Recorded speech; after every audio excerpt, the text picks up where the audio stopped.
Jacob Yong Adina Lungdong ta ve jing la chen in sung la ko na o nu Sofian Jacob lai chi pin bo lam idan din dinam hungdu no tin ko lu nin hi chu in razar apa chen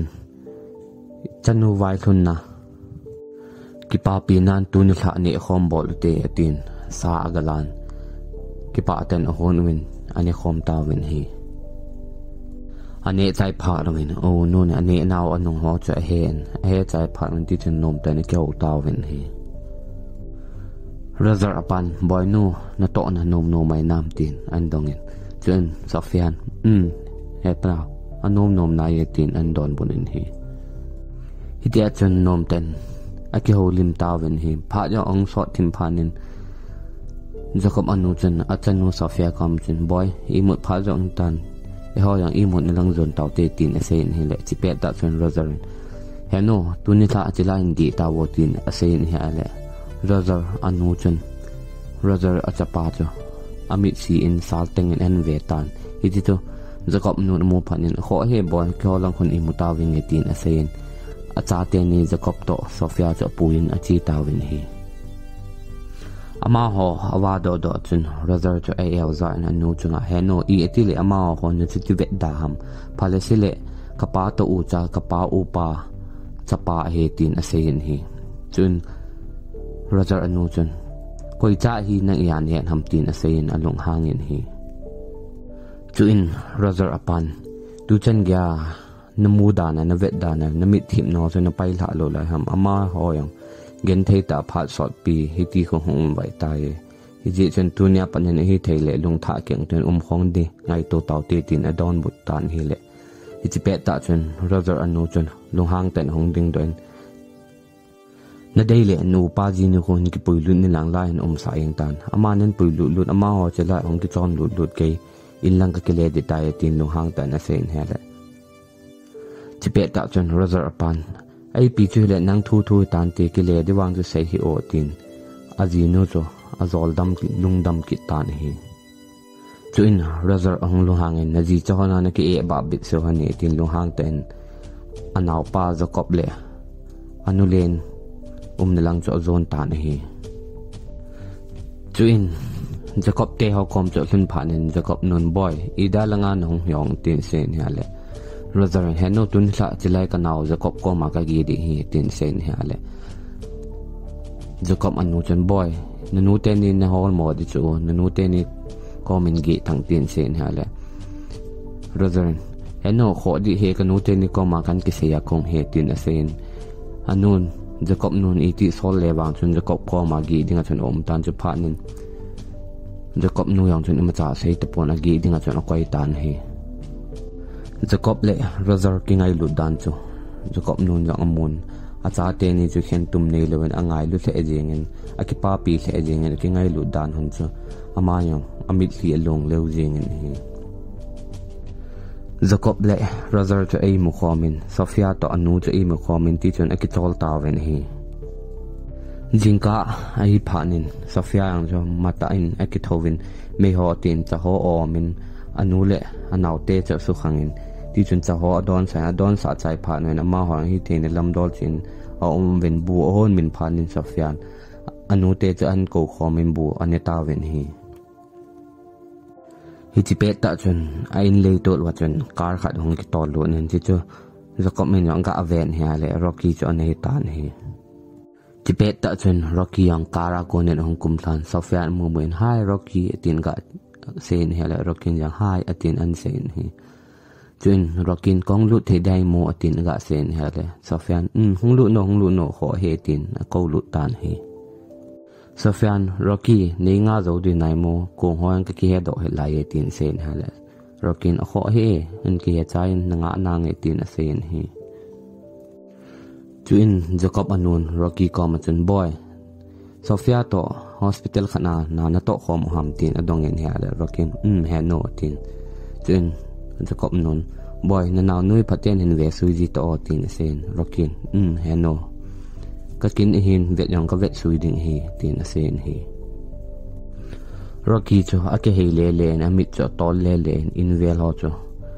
lungdong tan ave le in hi Sophia yang ong ki go chai phanin amani yang to na mon hon langa chi ding in ki go hon tan chuin anau ten ne common phate ten hon la he no phaten ve su hon to tin awai sai na chi ta hon tan hi amani awa da oda en razar yang ain lang anu te ni na lang chun kha ve ga chi in chuin Jacob minya he no lai khon kha ve ga chi ngi etin awa do tan hi alang khana Rocky to Sophia yang gari chungin ato tham dan hon ho anup maha adan tu ho po kyo hanin ti chun nom tan kyo han tan gari cho an tol hanin hospital mun lang cho an zon han tan hi chipe ta chun Rocky nyong ata sa chunga hi mo se su na khat han nei tan chuin sai glass lang cho ga ven hi ai le anung lang hona Jacob min agu ga la gari newa an ju han cho an mutan hi Rocky yang lungdong tain ipi ti le itia hi injuan ham tin agial tan hi chipeta chun Sophian an kowin hi la Rocky cha kingdom inati ham tin Sophian adongin ha le ima ka ti poye atin asein hi chuin Rockin alung gilin alung thimin hitin aseitan hi Jacob idanin juhan ham lung neo hen no nuai ke ko ma om lai sia imcha ti pon ti chef a hi lung neo hen atin asein hi chule en keima negel tabang mi phalo mi eng siang kai di poi nu he ke ko ma om lai sia koi ma ni ma lo the pon te tin alung thim gil ta na seitan hi le to a athu sei jo lang khana Jacob min yo alung thimin anazat ki nin hi chu in Jacob min alung thimin hitin asai ki nin yam ta ko nu he boina hong to le i ka ti dam tin adong en hi ale Rockin alung thimin hitin an sei ki nin nu he ke ko ma om lai sia CF he ka ti hi CF yeng ding hi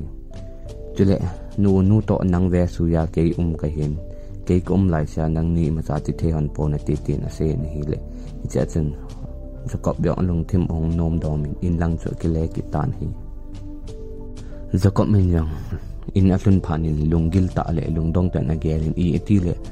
ke ni ve su ya kom hi ti a sai ti ham atin ase agelin hi chule i ti le kalung thima ka se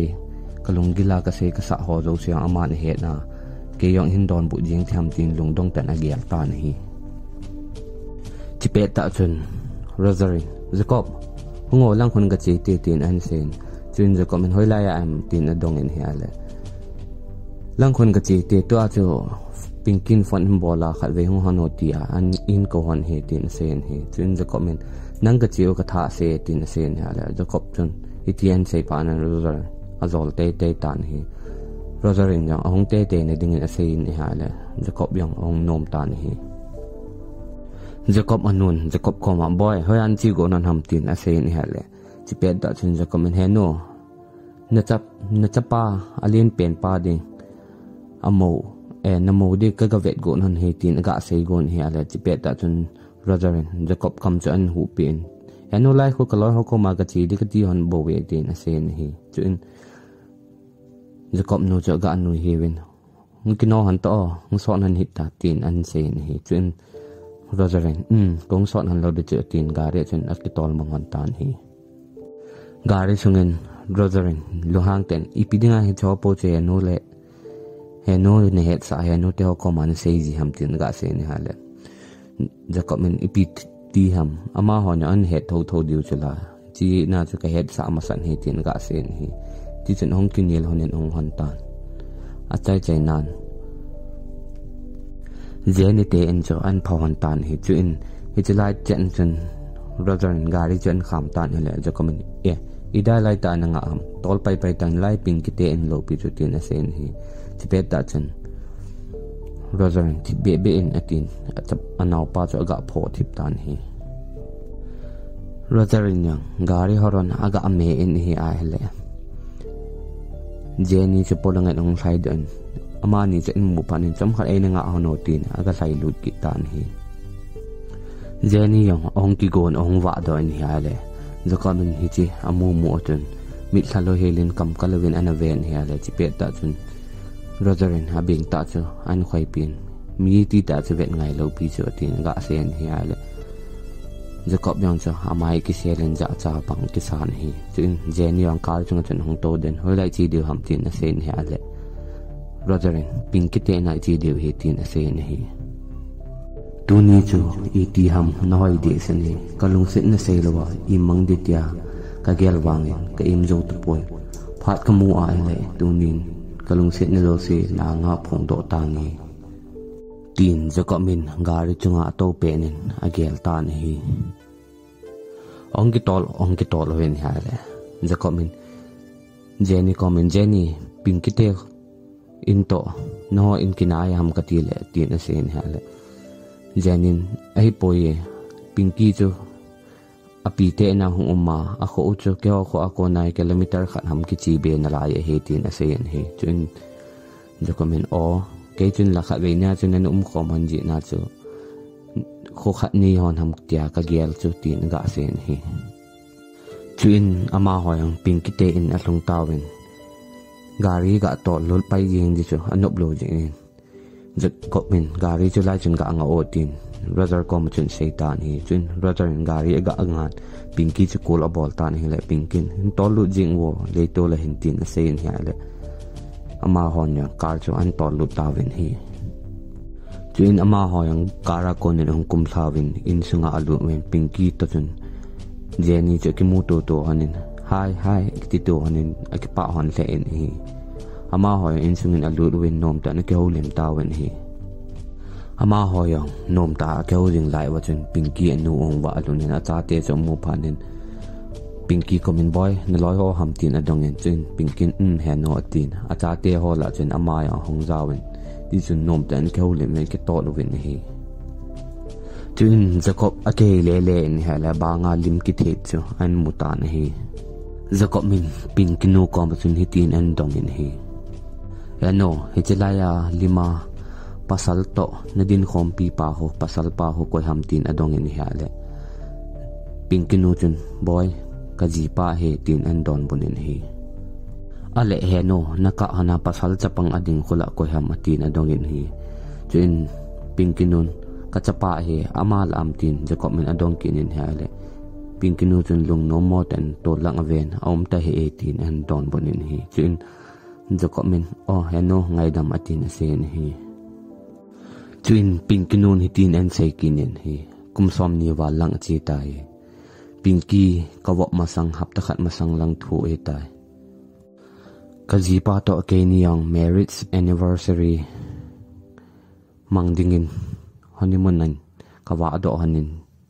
ichi chen jahasin ka to win hi ale wang si na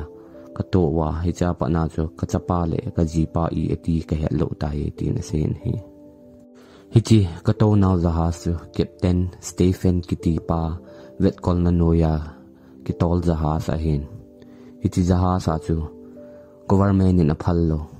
lo le ai chu le sana dangka thilki gu hoyang unki po a ke ho chu e het sa lo nom ta hitia chu kato wa ka chi jing lai wa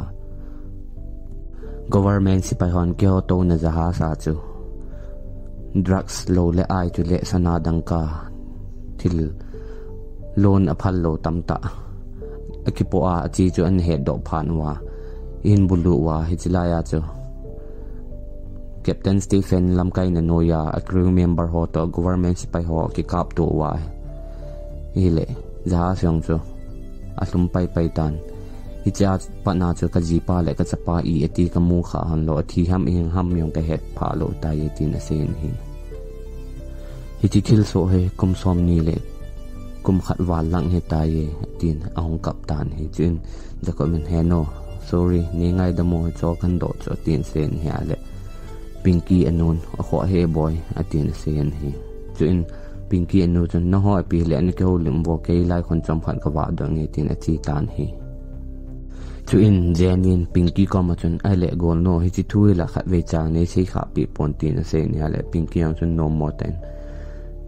he yang le chun im cha kan lo ding gi na cha se yang ka sei lo he tin a sen hi chun rather ale na nu le na pa te ho chu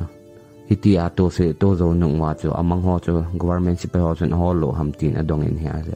pinki chun a hol ve kum khat kum ni wa lang hol win koi ma mu lo je wa cha thia koi ta ye tin a se yen hi zakomin long chan samua le alung se ni thu ho chu se ding ti le chance chu amu mo mong ta pon hi alang khat langa Jacob mana hung pi vampire thumo cho hong kimutan hi vampire te ni cho kewin I ti le captain pau masanga ilu thon di tam imi hol hon paula iman do tapowin tin asen hi amanya ti jata in ti chun hong lut hanin hi ale a kem sung o chung vampire le wolf tam pita an tan hi amani yang aloi pa thilong cho an po hanin a in piwa pele so cho ong sung thon tan hi kot nga apang wolf khanin amani cho an khamin captain pa comment thu gala masang he tin achi lunin captain pa kom chen thu galan hi le na lu thon tai tin asol lu tan hi chun amani alu nanen ti jata in captain pa masang chun ading hon tan hi chuin wolf le vampire hol a captain pa chun tin an se ni hoya nami hol pa watin an dong hon tan hi le amani yang kichapum pum le ti japum pamen kamuhanin kan mando zohan po ye tin asen hi chun aloi pa thilong cho avet sa hon tan hi le wolf pa vampire ten in hitia an e captain pa ma sanga aloi pa thilong cho an kwai sa an phanin amani yo ti jatan ki ve to hon tan hi chun a captain pa cho hong ding don a chi nain vampire ten ni la mi khat khut chu ga tu in hi ala amani han mutan hi Jacob mat na dinga abol ato ho chele Jacob amat no na wolf le vampire tem khanen hong hu do ho yo siang cho an mutan hi chin captain pa chun hi tin han sen hi o ke chin la athi a ke sa tawin tu chan gan na hin na alai ham tin ga anui kinin hi twin captain pa yang alung hangin vampire te ni mi to ama mi cha ki ve to sa tan hi le ji pe ta chun vampire te ni ata sa cho leivui ki su in amang chai hon tan hi alang khat langa police station in police on duty abol pe lai ta wen pasal mi khan hong lunin nalam kai pau ne ki mu to sa thei di ham tin adong ta wen hi adong tan hi chuin police on koi ni ham tin adong in hi chuin mi pa chun ke nalam kai pau loi pa ka hi tin adon butan hi chuin police hola mi kha chun pp le ga dong masang e tin alut tan hi police pa cho ong do kinin kalam kai pawen nang koi ne hi ka po ye tin asen hi chuin mi pa chun hi tin ase kinin chin dang nalam kai pau ko ma chun na loi pa Stephen in nong vil hi ti ka sen atin asol kitan hi police pa yang ong lut kinin alam kai pau ko ma mi pa na sei dan chun sei tan hi le alam kai pau yang cho lung dong sen police pa cho ven hin sol lut nin tin a sei tan he chuin police pa cho hong do kin na chi lut thei tai tin mi pa kom chen sen mi pa yang cho chi lut tan he Stephen yang cho kot pang hlun phanin sir kong lut thei dai mo tin ka sen ha le police lam kai pa chen hong lu no kho he tin a sen he chuin police pan Stephen cho lung dong ta na ven Stephen in hello old friend we meet again tin an say tan he police pan hi chalai to na chun to wo tin to na in ato sa tan he chuin Stephen in abol theina apawar mangchan akom vela police dang se si chu athimil sa tan he chuin police alam kai pa chun ipin bol ham tin adong in ha ele Stephen in ima cha ti pon te yo te lang thoki tho di hi lung neo hin tin a sei tan he chuin Stephen hi tin an sei kin hi ke chun la hom pi chun sakhi yo se sa tha cha ya in lang ki le tam ka ti le tin an sei hi le police pa chun thil jo sen phat anei so ke hin thi phat umen man phat umen hi chi phat cho thin ta ka sia koi ma ima yang kilo chom thela wa hi tin an sei hi itilai a kyo on hi thu te to ka a se hon hi bowi chuin police pani tin an sei kin in imazo sen phat anei ta dung zuin hom pi a dinga yang chu ni khat le ama dinga amol phone phat hong hlung te ding hi tin a sen hi chuin Stephen in hi tin an sei kin in ke ge lan in wang hi chi hom pi chu koi ma tan sumol pho the pon te tin ka ke le tin a sen hi chuin police pan amol phone ding phat na ya ite tin a sein hi chuin Stephen in hi tin an sein ale by Christopher kyong chi tangi nanda dam na lai le aphan aphai kumsom ni wa lang tan ki mu to lo nan